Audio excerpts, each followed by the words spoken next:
One of the first teams that jumped out to me when doing this exercise, I think Notre Dame's got a ton at stake. Not because you're questioning Marcus Freeman or you're questioning Notre Dame. To me, it's more so like an opportunity thing. I knew my wife and I had a future together when that second date went real well. You know what I'm saying? Anyone can have a good first date. First date, you're talking about a bunch of things. You're getting to know each other. That's all well and good. That second date, though, you're like, oh, it's got some staying power. I can depend on this. Y'all, if Notre Dame does it again, and when I say does it again, like goes to the college football playoff, makes some noise, if they play for a national title again, they're tier 1 status. Like they will have shown up at the top of the college football mountaintop, just been there, been present in the room enough to where you say, okay, this is not your dad's Notre Dame. And I think maybe more importantly, it becomes a common denominator conversation because new quarterback, new defensive coordinator, bunch of new pieces across the board. What's the common denominator? Marcus Freeman. When you get into that territory, in terms of how your school or how your program is viewed, that's elite territory, especially on the recruiting trail, because who do we talk about now in that common denominator territory? Kirby Smart in Georgia. Nick Saban in Bama for the longest time. I think we're starting to get into that territory when it comes to Dan Lanning in Oregon, and he hasn't accomplished what Marcus Freeman has accomplished, so take of that as you will. There's extra urgency right now because the iron is hot at Notre Dame.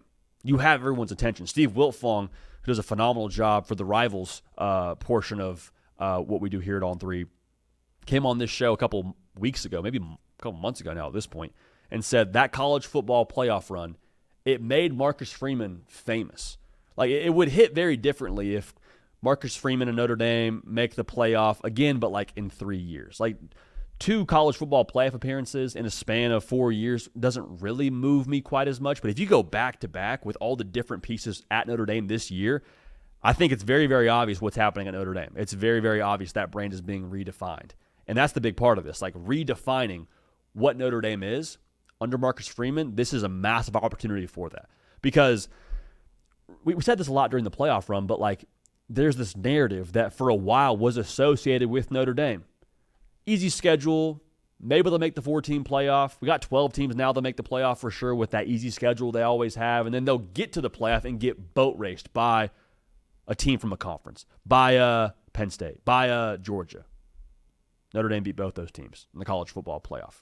There's no narrative that you can apply to that at this point because of what you saw happen on the field. There's something indisputable out there. So if Notre Dame does that again, that just turns that up even further, and I think solidifies that as to what Marcus Freeman and Notre Dame are going to be here for years to come.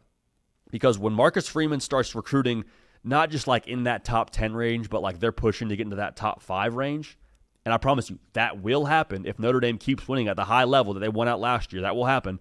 Like all bets are off, and Notre Dame is, like I just said, at that point, like a true power in college football. Not a good team, not a playoff contender, like a true power in college football, because of how Marcus Freeman has elevated them in the context of that conversation.